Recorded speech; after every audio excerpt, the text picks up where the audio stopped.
The howling wind clawed at Abigail Winters' cloak as she stumbled through the darkening prairie, the dying glow of her lantern flickering treacherously against the mounting fury of the storm.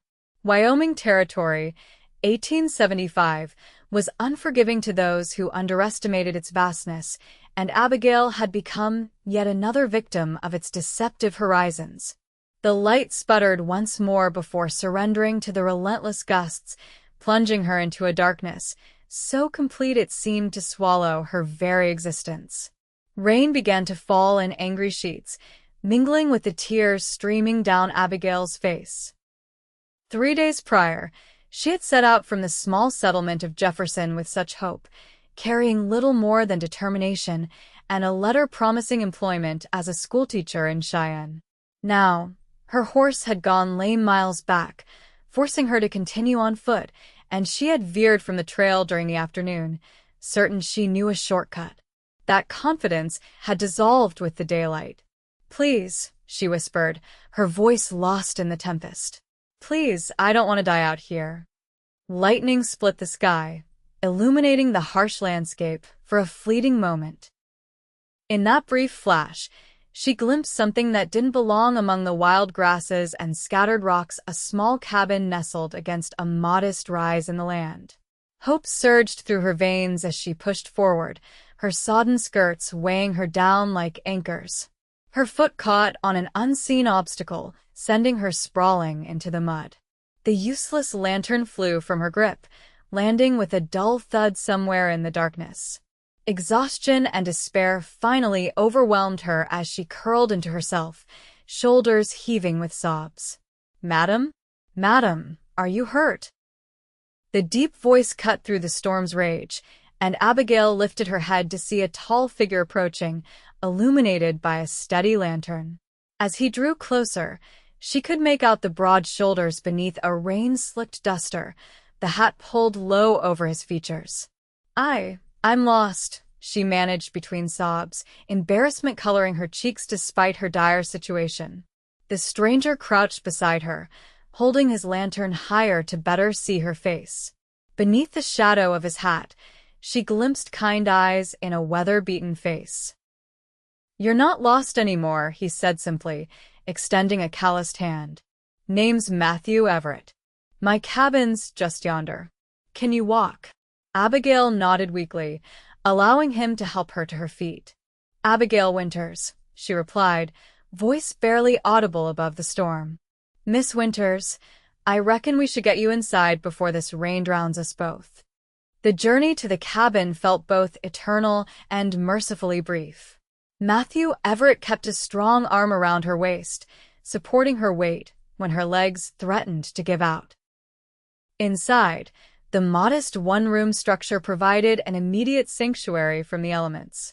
A small fire struggled in the hearth, and Matthew quickly set about building it into a proper blaze. "You can hang your cloak there," he gestured to a peg near the door. "Got some coffee brewing. It ain't fancy, but it's hot." Abigail's fingers trembled as she unfastened her sodden cloak. "Thank you, Mr. Everett. I don't know what would have happened if you hadn't. No need for that," he interrupted, busying himself with the coffee pot. "Anyone would have done the same." "Not anyone would brave a storm to investigate a noise outside their home," she countered softly. Matthew's shoulders tensed momentarily before he turned, offering her a steaming mug. "Been out here 5 years. You learn to pay attention to things that don't belong." Abigail accepted the coffee gratefully, allowing its warmth to seep into her frozen fingers. "I was headed to Cheyenne. I'm to be the new schoolteacher there." "That's a good 20 miles from here," Matthew remarked, settling into a chair across from her. "How do you end up this far off the trail?" Shame colored her cheeks. Matthew insisted on escorting Abigail to Cheyenne once she'd had a proper meal. While he tended to his morning chores, she tidied the cabin, finding comfort in the simple domestic task. "You needn't do that," Matthew protested upon returning. "Please, it's the least I can offer in return for your kindness," Abigail replied, smoothing her hands over her now dry but badly wrinkled dress. "Besides, I prefer keeping busy." They set out mid-morning, Abigail riding Matthew's spare horse. "You love it here," she observed. Matthew glanced at her, momentarily startled by her perception. "I suppose I do. It's honest land, demands respect, but rewards those who understand it." "I hope to understand it one day," she admitted.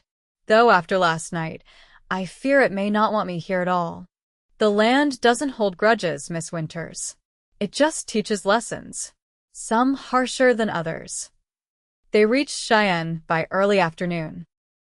The frontier town bustled with activity, freight wagons rumbling down the main street, cowboys fresh off the trail crowding the saloons, shopkeepers hawking their wares.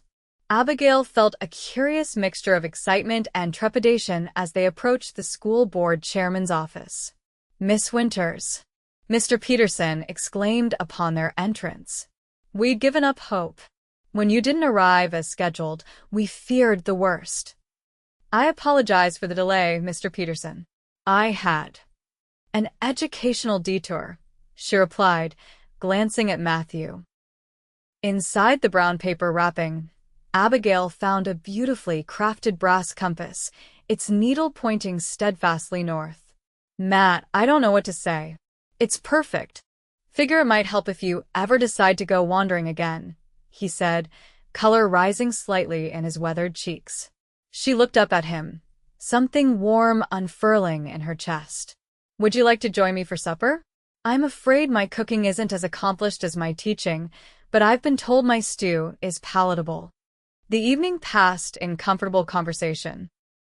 Matthew spoke of his small herd, the challenges of the approaching winter, the beauty of the land in different seasons. Abigail shared stories of her students, her gradual adjustment to frontier life, and her growing affection for Wyoming. Neither mentioned the curious pull between them, though it hummed in the air like a plucked string. As spring thawed the land, Matthew's visits to Cheyenne became more frequent. Each time, he arrived with some small token wildflowers pressed in a book, a smooth river stone with unusual markings, once even a calico kitten he'd rescued from a collapsed barn. "The children will love her," Abigail exclaimed, cradling the tiny creature. "Thought she might keep you company," Matthew replied, watching Abigail with soft eyes. "Gets lonely out here sometimes." The comment hung between them, weighted with unspoken meaning. Abigail met his gaze. "Yes, it does." During the summer break, Abigail accepted Matthew's invitation to visit his ranch. The property revealed itself as they crested a gentle hill, a sturdy cabin, expanded since she'd first sheltered there, a corral with several horses, a small herd of cattle grazing in the distance, and beyond it all, the endless Wyoming sky. "It's beautiful," she breathed, taking in the scene. "It's not much," Matthew demurred, "but it's mine. Paid for free, and clear last year." Abigail turned to him, truly seeing the pride in his work, the life he'd carved from this wild place. "It's everything, Matt. You've built something real here. These past months, knowing you were just a ride away, it's given me a sense of belonging I've never had before." The seasons turned, and their courtship progressed with the measured patience of people who understood that worthwhile things take time. Matthew expanded his ranch, adding a proper barn and increasing his herd. Abigail completed her first full year of teaching, earning the respect of both students and parents in the community. "I would be delighted, Mr. Everett," she replied with equal formality, though her eyes sparkled with barely contained joy. The social buzzed with music, laughter, and the vibrant energy of a community celebrating another successful harvest. Couples swirled around the makeshift dance floor in the town square. Children darted between tables laden with pies and preserves, and older folks exchanged news and gossip from their perches on hay bales. "May I have this dance?" Matthew asked, extending his hand to Abigail. "I should warn you, I'm not particularly accomplished," she confessed as he led her to the dance floor. "Makes two of us," he chuckled. "We'll stumble through it together." And stumble they did, laughing through missteps and awkward turns. Yet for all their clumsiness, there was a harmony between them that transcended the mechanics of the dance. As the fiddles played and lanterns glowed against the deepening twilight, Abigail felt herself falling completely, irrevocably in love with this quiet, steadfast man who had found her lost in a storm. Later, as they walked beneath a canopy of stars, Matthew stopped and turned to her. "Abigail, I've been thinking." "A dangerous pastime," she teased gently. His smile was brief before his expression turned serious. "The ranch is doing well. I've put aside a good sum, and the new grazing rights will mean I can expand further next spring." "That's wonderful, Matt. Thing is," he continued, taking both her hands in his, "success doesn't mean much without someone to share it with." He drew a deep breath. "I'm not asking for an answer right away. I know you've built your own life here. Your teaching means everything to you, and I wouldn't want to—" "Yes," Abigail interrupted, squeezing his hands. Matthew blinked. "Yes. Yes, I'll marry you, Matthew Everett. That is what you're asking, isn't it?" The joy that transformed his face was like sunrise breaking over the prairie. "It is indeed, Abigail Winters." He reached into his pocket and produced a small silver ring. "It was my mother's. Nothing fancy, but it's perfect," she whispered as he slid it onto her finger. "Just perfect." Matthew expanded the cabin, adding a proper bedroom and a small study where Abigail could prepare her lessons. "I've been thinking," she said one evening as they sat by the fire. "With the expansion of the herd and the new grazing territory, you'll need help managing the books." Matthew glanced up from the bridle he was mending. "Suppose I will. Got some money set aside to hire a clerk come spring. Or," Abigail suggested carefully, "you could let me handle the accounts. I'm good with figures, and it would free you to focus on the cattle." He studied her face. "What about your teaching? I thought that was your calling." "It was." "It is," she amended. "But perhaps I have more than one calling now." She moved to sit beside him, taking his hand. "Matt, I love teaching, but I love our life together more. The school board is already interviewing for next year. And perhaps someday, when we have children of our own, I could teach them right here." Understanding dawned in his eyes. "You'd give up your position? For the ranch?" "For me." "Not giving up," she corrected. "Choosing something else. Something more." The spring of 1877 brought new beginnings. Abigail bid a tearful farewell to her students, promising to visit often and help whoever took her place settle in. The ranch books flourished under her meticulous care, revealing opportunities for efficiency that Matthew had overlooked. Together, they established a reputation for fair dealing and quality stock that drew buyers from as far as Denver. That summer also brought unexpected visitors. Abigail was hanging laundry when she spotted a wagon approaching, dust billowing behind it. As it drew closer, she recognized Mr. Peterson from the school board, accompanied by a young woman. "Mrs. Everett," Peterson called, reining in his horses. "Forgive the intrusion, but we find ourselves in something of a predicament." The young woman, Miss Clara Thompson, had arrived to take Abigail's position, only to discover the accommodations above the schoolhouse had suffered severe damage during a recent thunderstorm. The roof had partially collapsed, rendering the apartment uninhabitable. "We're seeking temporary lodging for Miss Thompson until repairs can be completed," Peterson explained. "Perhaps 2 weeks at most." Abigail glanced toward the house, mentally rearranging their space. "We have a small guest room. It's humble, but Miss Thompson would be welcome to stay with us." Matthew agreed readily when consulted, and thus began an unexpected friendship. Clara proved to be bright and enthusiastic about teaching, but woefully unprepared for frontier life. Abigail found herself imparting all the hard-won knowledge she'd gained over the past year, everything from keeping a wood stove burning evenly to dealing with rattlesnakes on the schoolhouse steps. "I don't know how you managed it all," Clara confessed one evening as they prepared supper. "The children, the household, This unforgiving land. Abigail smiled, glancing through the window to where Matthew was chopping wood in the yard. I found something worth adapting for, she replied simply. Those 2 weeks extended into 3 as the repairs proved more extensive than initially thought. During that time, Abigail noticed Matthew growing increasingly restless, disappearing for long rides and returning with an air of secrecy that was most unlike him. Is everything all right? She finally asked one night as they prepared for bed. You've seemed preoccupied lately. And that creek never runs dry, even in August. Understanding dawned slowly. You want to buy it? Been thinking we could.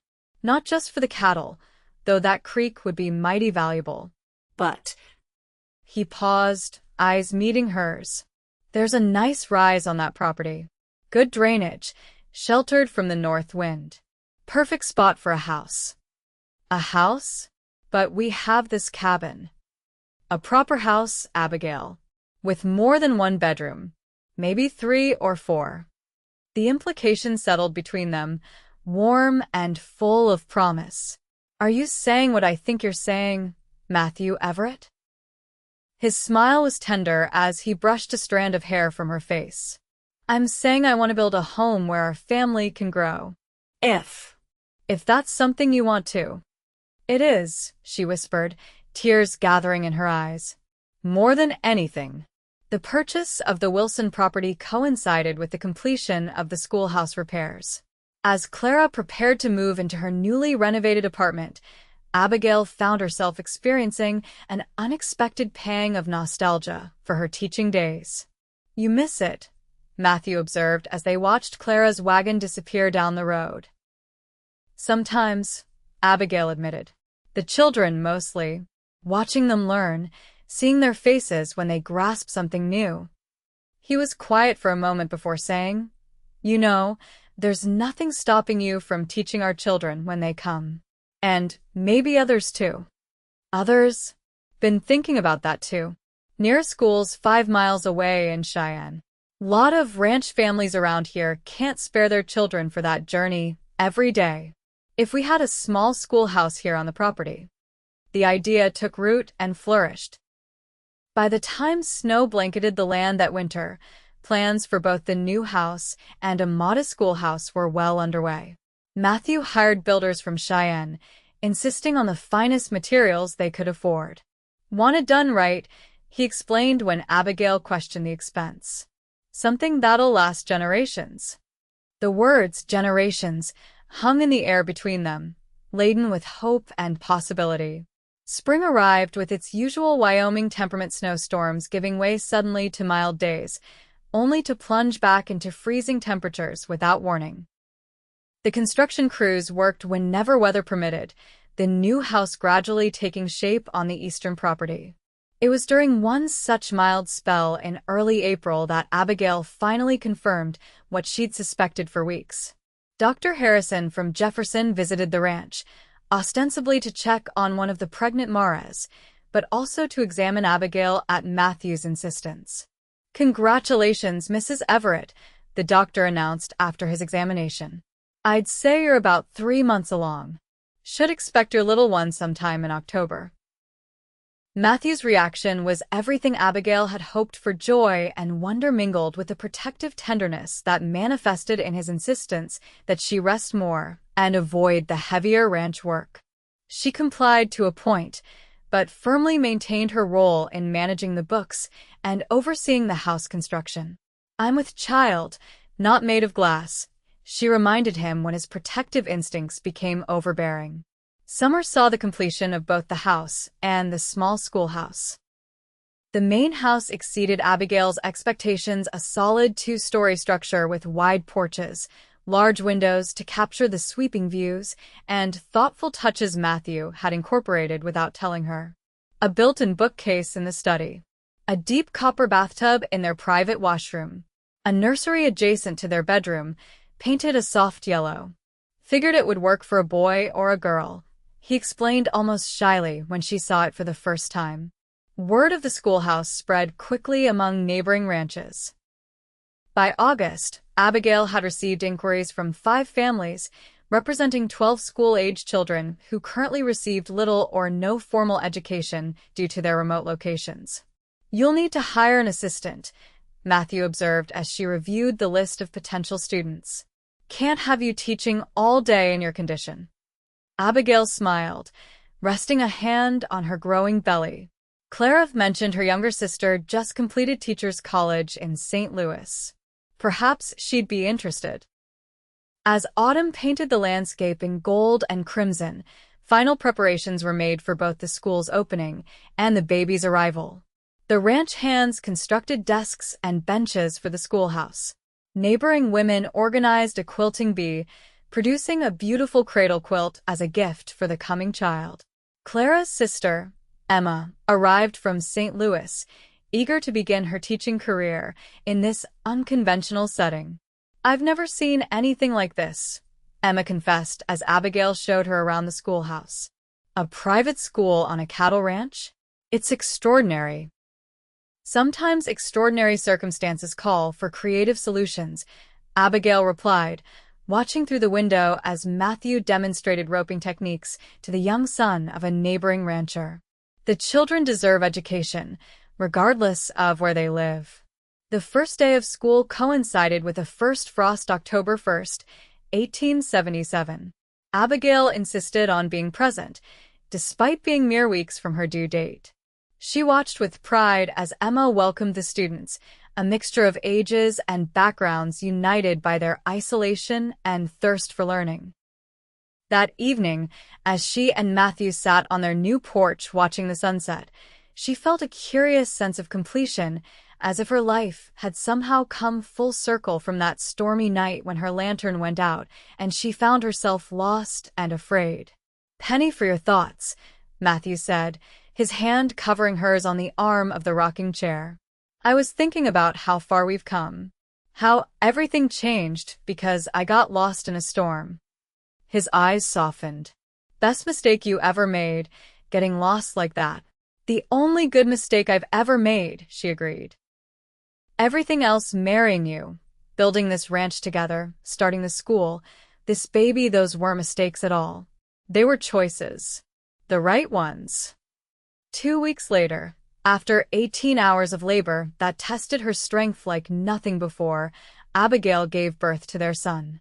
James Matthew Everett entered the world with a lusty cry and a shock of dark hair that mirrored his father's. "He's perfect," Matthew whispered, cradling his son with hands that seemed suddenly too large, too rough for such a delicate task. "Look what we made, Abigail." As she watched her husband with their child, Abigail felt a love so profound it seemed to transcend her physical body. This was her family, not born from blood relations, but built through choice and circumstance, through stumbling in darkness and finding light. The years that followed brought both joys and hardships. The ranch prospered, though not without setbacks: a harsh winter that claimed part of the herd, a drought that tested their resources, the constant challenges of frontier life. The school flourished, eventually requiring a larger building and additional teachers as more families settled in the area. James was joined by a sister, Elizabeth, 2 years later, and eventually by another brother, Thomas. All 3 children grew strong and capable, raised with Matthew's integrity and Abigail's thirst for knowledge. On the 10th anniversary of that fateful storm, Matthew surprised Abigail with a special gift, a beautiful brass lantern, far more elegant than the simple one she'd carried that night. "What's this for?" she asked, admiring its craftsmanship. "Thought we might need it," he replied with a mysterious smile. "Packed us a picnic. Thought we might ride out to where I found you. A kind of an anniversary of sorts." They rode together to the spot where their lives had intersected, now marked by a small stand of trees Matthew had planted years earlier. As twilight descended, he lit the new lantern, its glow illuminating their faces in the gathering darkness. 10 years ago, your light went out in the storm," he said softly. "Never thought finding you crying in the rain would change everything." Abigail leaned against him, watching the lantern's steady flame. "You told me I wasn't lost anymore. You were right, though I didn't understand then how right you were. And now—" She looked up at him, this man who had become the center of her world. "Now I know that sometimes we have to get lost to find where we truly belong." The lantern burned steadily between them, a beacon in the vast Wyoming night, illuminating not just their faces, but the journey that had brought them here from strangers in a storm to partners in a life neither could have imagined alone. Beyond them, their home glowed warm in the distance, a light of its own on the prairie, beckoning them back to the life they had built together, one choice at a time.